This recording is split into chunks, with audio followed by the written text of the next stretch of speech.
ఆనాడు పంజాబ్ తీవ్రవాదుల చేతుల్లో తుపాకీ తూటాలకు బలయ్యి చివరి రక్త పట్టు వరకు దారబోసి నేల కొరిగిన ఇందిరమ్మ నేల కొరిగినాడు ఈ మెదకు పార్లమెంటు సభ్యురాలుగానే చివరి శ్వాస వదిలినరు.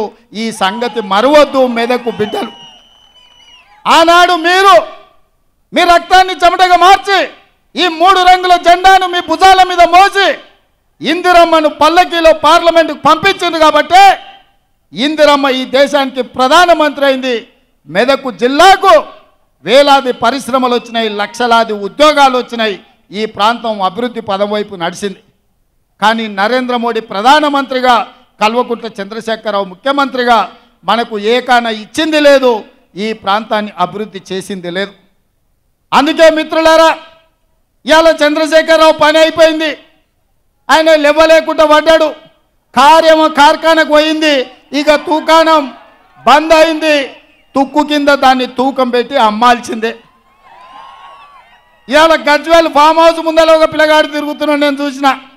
వాడు ఒకటే స్లోగన్ ఎత్తుకున్నాడు, పాత సామాన్లు కొంటామని.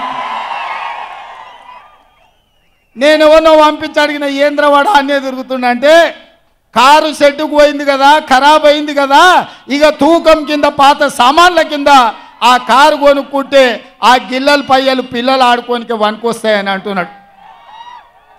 అందుకే ఇవాళ కేసీఆర్ నౌకరి పోయి నడుము ఇరిగి పార్టీ ఓడి ఏం చెప్పాలో తెలియక పిట్టల ధర ఇంట్లో కూర్చొని పిలిపించుకొని భజన సంఘం ముందల ఇవాళ కాంగ్రెస్ పార్టీ అయిపోయింది అంటుండు.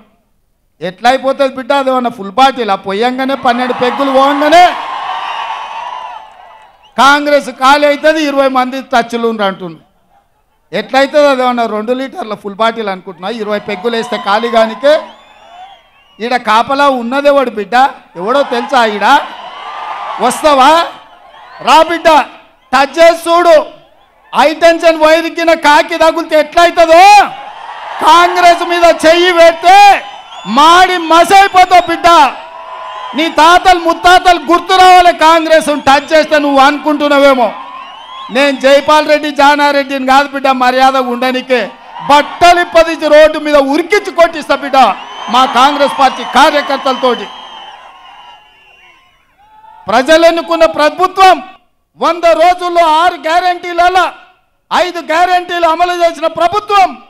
మా ప్రభుత్వాన్ని పడగొడతారా నువ్వు మోడీ కలిసి? నువ్వు మోడీ చీకట్లో మాట్లాడుకుంటే అయిపోయింది అనుకుంటున్నావా? రా బిడ్డ రా, మోడీ వస్తాడో మోడీ తాతను తెచ్చుకుంటావు, నీ ఎంబడి ఎవడొస్తాడో రాండి.